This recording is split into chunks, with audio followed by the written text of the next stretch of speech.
The rain was slow that morning, tapping gently on the metal roof of the small community office where Daniel worked. The sound was soft, almost comforting, but Daniel felt anything except relaxed. His desk was already full of papers, unfinished reports, and forms from people hopping to get a job. Every week he saw the same things: nervous candidates, stressed adults, people looking for a fresh start or a little hope. That day he expected nothing different. But life had a strange way of surprising him. He looked at the list of applicants one more time. All ordinary names, all human, all local. He sighed, rubbed his eyes, and reached for his pen. It was going to be another long day. A sudden creak came from the old wooden door. Daniel looked up, just casually at first. But the moment his eyes fell on the figure standing there, his breath caught. A young alien girl stood in the doorway. She was drenched from the rain, small and thin, her clothes simple and worn out. Her skin had a gentle blue glow, like moonlight trapped underwater. Her eyes were silver, shining, trembling, afraid. She held her hands tightly together as if she was trying to stop them from shaking. For a moment, neither of them spoke. Then she bowed her head slightly. "Hello, sir," she said in a soft, fragile voice. "I am Lyra. I came for the interview." Daniel blinked. Interview. He quickly checked his list again, searching for her name. There was none. No alien applicants were scheduled. No one had mentioned anything unusual. But here she was, standing quietly like she expected to be turned away any second. He cleared his throat, still confused. "Interview? Did someone send you here?" She swallowed, her small shoulders trembling. "Yes, sir, this place offers jobs. I saw the sign outside. I want to try." Her voice was steady, but her body seemed exhausted. Daniel noticed she was dripping wet, her shoes muddy, her breathing slightly uneven, as if she had walked a long distance just to stand in that doorway. He gestured gently. "Come inside, you'll get cold." Lyra stepped in carefully, as though she was afraid of leaving footprints. She closed the door behind her and stood with her head lowered. The few people waiting in the room looked at her with wide eyes. Some whispered to each other. Some stared openly. A child alone was already strange. An alien child alone was something unheard of. Daniel felt a heaviness in his chest. He had seen aliens before, of course. Earth was no longer alone in the galaxy. But he had never seen one this young come to apply for work, especially in a small community center like his. He pulled a chair forward. "Please sit." Lyra sat slowly, keeping her hands folded tightly on her lap. Daniel noticed small scars on her fingers. He didn't know if they were normal for her species or signs of hardship. He wanted to ask the simple question, "Why are you here?" But something in her eyes made him pause. They didn't look like the eyes of someone simply hopping for a job. They looked like someone fighting against something bigger, heavier, painful. Finally, he spoke gently. "Lyra, you look very young. Are you here alone?" Her lips trembled before she answered. "Yes." Daniel leaned forward. "Where is your family?" She took a long, shaky breath. "My mother, she is very sick. She could not come with me." Her voice broke slightly. She quickly wiped her eyes, embarrassed. Daniel felt the atmosphere around them change. The whispers in the waiting area softened. Even those who stared earlier looked away, uncomfortable. Lyra continued, her words delicate like they might fall apart. "She told me this morning, 'Go, Lyra, don't lose this chance, we need help.' So I came, I walked. It was far, but I had to come." Every word pierced Daniel's heart deeper. He could see how tired she was. He could feel her fear, fear of being rejected, fear of failing her sick mother, fear of being alone in a strange world. And yet she sat there bravely. A child carrying responsibility she should never have been forced to carry. Daniel took a slow breath. This wasn't an ordinary applicant. This was a story waiting to unfold. A story of pain, courage, and something far greater than a simple interview. Daniel sat across from Lyra, feeling a mix of concern and admiration. Her tiny hands were still folded tightly on her lap, her silver eyes fixed on the floor. There was something almost fragile about her, yet she carried herself with a quiet strength that few adults could manage. He had interviewed hundreds of people, but never someone like her. Lyra, he began softly, I need to ask, why are you here alone? Where is your mother?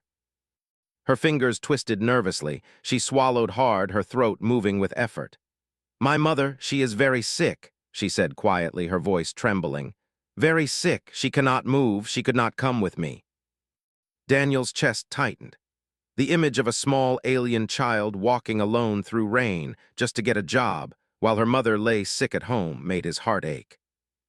I thought maybe I could help, Lyra continued, her voice barely above a whisper. If I get this job, I can earn money, medicine for mother, she needs it, so I came. She paused, her silver eyes glistening as she tried to hold back tears.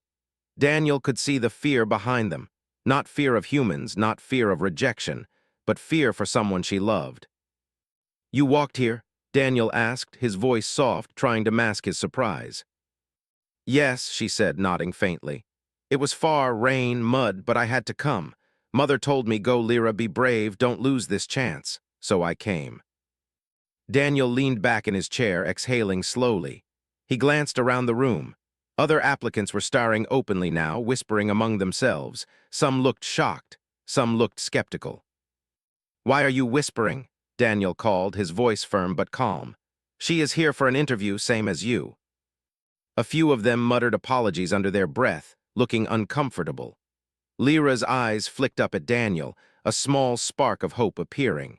For the first time, she dared to look at someone who might actually understand. Daniel studied her more closely. She was tiny, no more than 10 or 11 by human standards, but there was a quiet determination in her posture.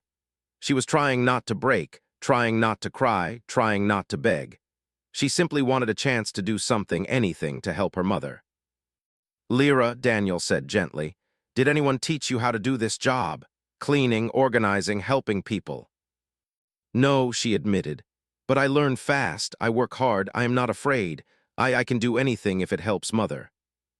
Daniel felt a lump in his throat. The courage in that small, trembling voice stunned him. He had seen adults quit jobs because they felt nervous. Lyra had walked miles, alone, in the rain, and still managed to come here and face strangers with nothing but hope and determination. He leaned forward. Do you know what you are asking for? This job will not be easy. It will take effort, patience, and long hours. I know, she whispered, barely audible. I don't mind. I just want to help my mother. She smiles less now. I want her to smile again. I can do anything for that. Daniel's hand rested on his desk, gripping the edge as he felt his heart swell with respect. This wasn't just a child seeking work. This was someone carrying love and responsibility heavier than most adults ever would. Lyra, he said softly, I need you to understand something. You're very brave, I can see that. But it is not fair for you to carry all this alone. You should not have to do this at your age. She looked down, a small quiver of sadness in her glowing eyes. I don't want to be brave. I want to be a child, but mother, she is sick. I have no choice. Daniel felt the weight of her words. It was not just a job she sought, it was survival, it was hope, it was love, and she had come alone, risking everything. He leaned back, studying her closely. He had seen courage in soldiers, in leaders, in heroes. But this was different. Quiet, gentle, selfless courage. The kind that made humans look good, the kind that reminded him why he believed in people. In that small office, with rain still tapping on the roof and whispers fatting in the background, Daniel realized something. Lyra wasn't asking for pity. She wasn't asking for charity. She was asking for a chance to prove that even a small, fragile alien girl could do something meaningful. And for the first time that day, Daniel knew that he would not let the world fail her. Because sometimes the bravest heart comes in the smallest form. The room grew quiet as Lyra remained seated, her small frame almost disappearing into the chair. The other applicants, mostly adults and older teenagers, whispered among themselves. Their eyes darted between her glowing blue skin and trembling hands. Some of the whispers were curious, some judgmental, and some downright cruel. Is that an alien? One of the older applicants muttered. She shouldn't even be here, another said under her breath. Daniel's heart sank. He had seen prejudice before, but never this raw, this immediate. A child, so young, so fragile-looking, was being judged without a single word from her. and yet she held herself upright, refusing to break. Daniel stood, walking to the center of the room. His voice was firm, carrying over the whispers. "Everyone quiet. This young girl is here for the same reason you are for an interview. She deserves respect. Not whispers, not judgment, respect." The room fell silent instantly. Lyra looked up at Daniel, her silver eyes wide, a tiny spark of relief flickering across her face. No one had spoken for her before. No one had stood up for her in a world that often looked the other way. Daniel gestured for her to continue. "Lyra, would you like to tell me more about yourself?" She nodded, her hands clenching nervously in her lap. I come from a small town on my planet. My mother, she is all I have. We were living together happily, but today she became very sick. She cannot eat, cannot walk. She told me to come. She said, 'Go, Lyra, don't worry about me. Take this chance.'" Her voice cracked and she swallowed quickly. Daniel saw the determination hiding behind her trembling form. She wasn't asking for pity. She was sharing a truth, and it was one heavy with responsibility. "I walked here," she continued softly. "It took a long time. I got wet in the rain, I was tired, but I had to come, I wanted to try. Maybe this job, maybe if I work I can buy medicine, and maybe Mother will smile again." Daniel felt a lump rise in his throat. He glanced around the room again. The whispers had stopped entirely. Everyone was watching silently now, unsure of how to react. They could sense the courage in the small alien girl who sat alone in the corner, facing a room full of strangers with nothing but hope. He leaned forward. "Lyra, you are carrying a lot. No child should carry this much responsibility. You're walking alone, trying to save someone you love. That is incredible." Lyra's shoulders stiffened. I am not brave. I cannot fail her. She is my mother. She has been so kind to me. I must do this. I must try, even if I am scared." Daniel felt a wave of respect and admiration wash over him. She wasn't just an applicant. She was a symbol of resilience. She represented everything that could be good about any being, human or alien: selflessness, determination, love, courage. He paused, thinking carefully about his next words. "You are showing bravery beyond your years, Lyra. But this world, humans, they do not always understand. Some people might not see what you see. Some people might judge you for being different." She nodded, not looking away. Her eyes shimmered, not with fear, but with quiet resolve. "I know, but I must try. I cannot do nothing." The other applicants, who had been staring silently, looked away now, ashamed. Their judgmental whispers seemed small, shallow, and unimportant in comparison to the courage in this child's words. Daniel smiled gently. "Lyra, thank you for sharing your story. I want you to know that not everyone will treat you like the others here did. Some humans, some of us, we see what matters. We see courage. We see heart." She looked at him then, a tiny, hopeful smile forming on her lips. For the first time since she had walked through the door, she seemed a little less alone. Daniel leaned back, studying her carefully. There was something rare in her, something beyond her alien appearance. She had a strength that could inspire others, a softness that could touch hearts. She carried responsibility, fear, and love all at once, and yet she stood there, willing to face judgment, willing to be tested, willing to try. He knew, even in that moment, that the interview would not be about her skills alone. It would be about recognizing what she represented, the courage to rise, even when the world seemed against you, the love that drives action beyond fear, the strength in a being so small, so fragile, yet so determined.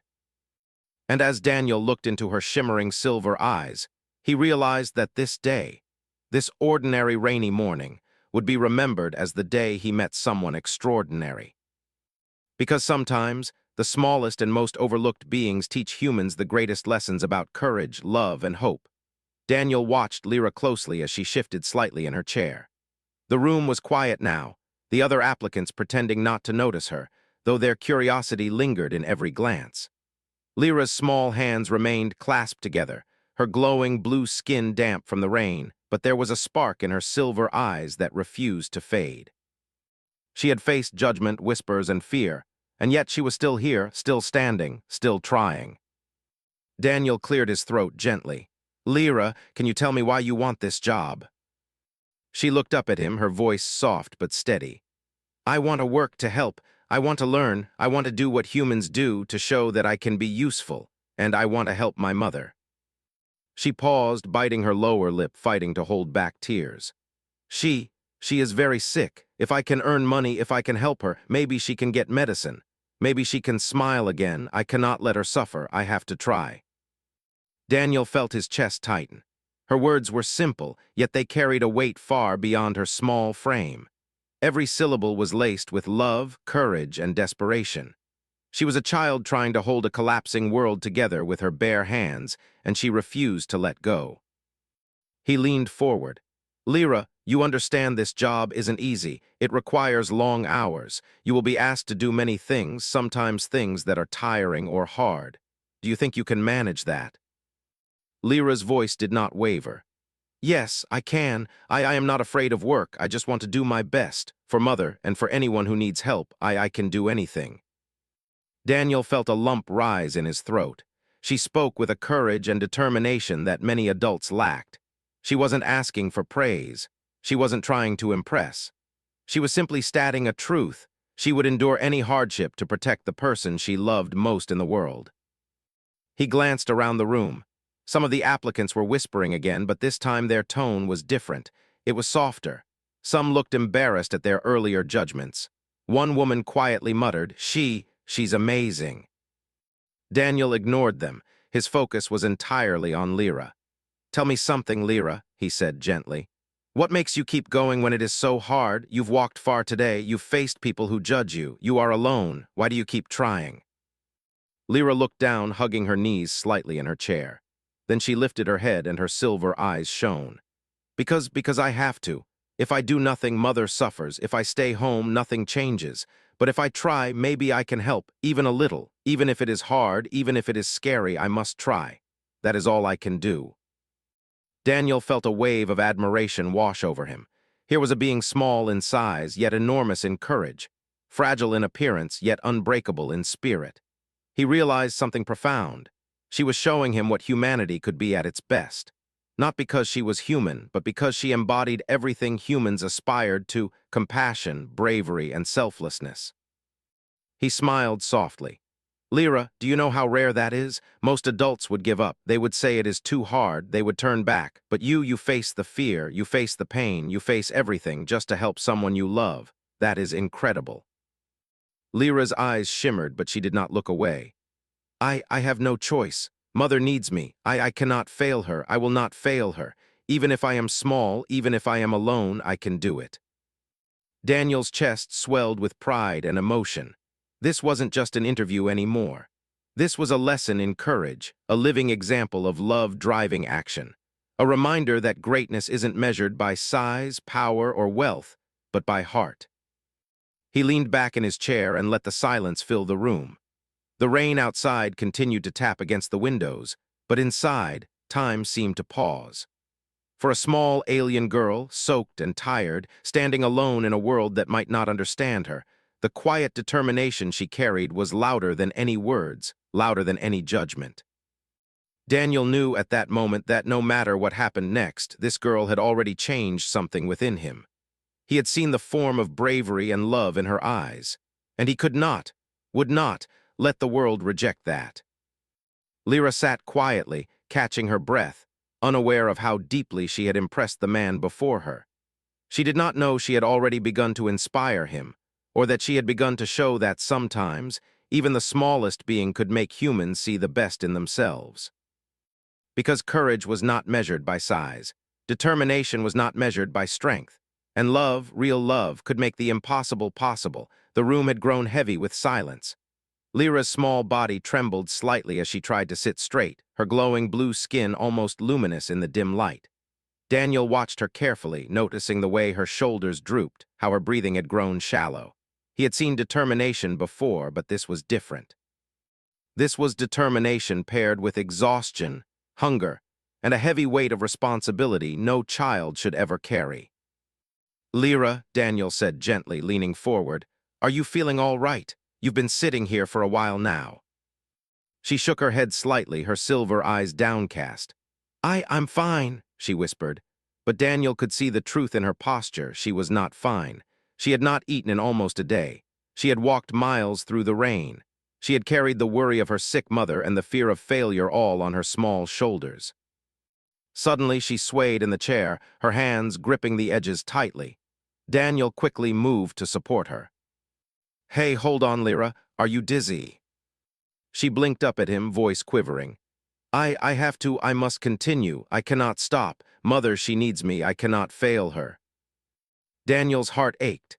He could see the desperation in her eyes, the way she was trying to hold herself together. Here was a child, not even fully grown, pushing her body and mind beyond limits just to survive, just to help the one person she loved more than anything. "You haven't eaten, have you?" he asked softly. "No," she admitted, her voice breaking. I saved money for medicine. I thought if I eat, then there is less for Mother." Daniel swallowed hard, feeling a pang of guilt and admiration all at once. She had come here not for herself, but for someone else. She had walked, hungry, tired, and afraid, just to try to make life better for another being. He knelt slightly to meet her eyes. "Lyra, you don't have to do this alone. You don't have to hurt yourself to prove anything. Let us help you first. Eat something, rest. Then we can talk about the work." She shook her head, small tears sliding down her glowing cheeks. "No, please, don't reject me. I can do anything. I can work hard. I will not stop, I promise." Daniel felt a lump rise in his throat. Her bravery was extraordinary, but it was not bravery without cost. She was hurting herself, pushing herself to the edge. And yet she pleaded not for relief for herself, but for a chance to help someone else. "You are already incredible, Lyra," he said softly. "But you are a child, you are small, you should not have to carry all this by yourself. Let us help." Her silver eyes glimmered with uncertainty. She had been trained by circumstance to keep fighting, to keep holding herself together, to believe that asking for help was weakness. And yet, in that room, in that gentle voice, something shifted. Daniel gently guided her to sit back in the chair, supporting her small frame. "I need you to trust me," he said. "Eat something. We'll make sure your mother gets help. You do not have to face this alone." For the first time since she had walked into the office, Lyra's composure broke completely. She buried her face in her hands and let silent tears fall. Her small body shook as exhaustion and fear and love collided into one overwhelming wave. Daniel knelt beside her, offering a warm blanket he had grabbed from a shelf. "It's okay, Lyra. It's okay to cry. You've done more than anyone should be asked to do. You've been brave beyond measure, but even heroes need care." She looked up at him through wet fingers, silver eyes wide, trembling. You really understand." "I understand," he said firmly. "And I will not let you fail because of hunger or fear, not today, not ever." She let out a small, shaky breath. The tension in her tiny frame eased slightly. It was not complete relief. She was still carrying her mother's suffering, but it was the first moment of trust she had allowed herself. She realized that maybe, just maybe, humans could be kind. In that moment, Daniel knew she had already passed a test far greater than any interview. She had shown courage, love, and determination that transcended fear. And he understood more clearly than ever that sometimes the smallest and most overlooked beings carried the greatest strength of all. Because true heroism was not about power or skill, it was about the heart. And Lyra's heart had already proven itself. Daniel watched Lyra carefully, her small shoulders still trembling from exhaustion, her silver eyes wide with uncertainty. She had walked through rain, faced whispers, hunger, and fear, all to try and help her mother. He could see the courage that burned quietly in her, a determination that refused to break even when her body begged for rest. He stood up and cleared his throat. The room, still silent after her breakdown, turned to watch him. All eyes were on the small, alien girl and the human who had been quietly defending her. "Everyone," Daniel said firmly, his voice carrying across the room, "I've made my decision." The other applicants whispered, curiosity and confusion in their voices. Lyra's glowing skin flickered slightly with nervous anticipation.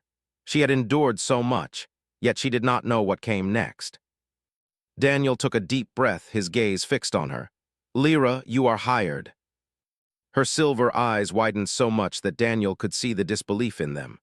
"Hired," she whispered, her voice trembling, "even though I am alien and young."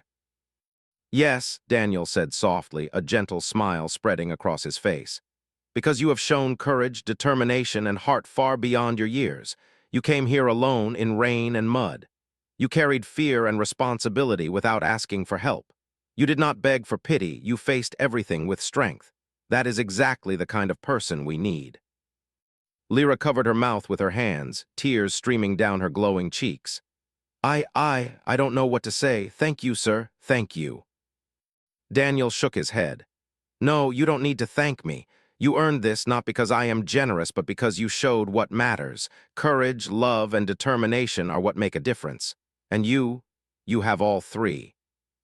For the first time, a genuine smile appeared on Lyra's face. It was small, shaky, but bright, a light in the room that no one could ignore. She felt relief, pride, and hope all at once. She had been afraid that no human would understand, that no human would see her heart and her effort. But Daniel had seen it, and that recognition meant everything. Before you start, Daniel continued, we need to make sure you and your mother are safe. She needs medicine, food, and care. We will take care of her first, then you can begin your work. You do not have to face this alone. Lyra's tears fell freely now. She nodded, unable to speak. For months, she had carried the weight of her mother's illness, thinking that she was alone, that no one could help. And now, in this small office, a human had not only recognized her courage, but had promised help. You really mean it? She asked softly, voice breaking. Yes, Daniel said firmly. Your mother will not go without help, and you will not face this alone. Lyra's small body shivered as relief washed through her. She had faced fear, hunger, and exhaustion, and yet she had still shown the best of her heart. She had believed, even when everything seemed impossible, that humans could be kind. And Daniel's words confirmed that hope. The other applicants shifted uncomfortably.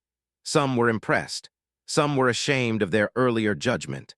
But Daniel ignored them, focusing entirely on the small alien girl who had shown him what true courage looked like. Come with me, Daniel said, offering his hand. We have work to do, but first we make sure your mother is safe. Lyra took his hand, her grip trembling but firm. She felt a warmth she had not felt in days, a trust in another being, a hope that she could rely on someone to carry part of the burden she had been carrying alone. As they left the office together, Daniel glanced at her glowing skin and shining eyes. He realized that this small, fragile-looking child had already changed him. She had reminded him that heroism was not about strength, not about power, not about being perfect.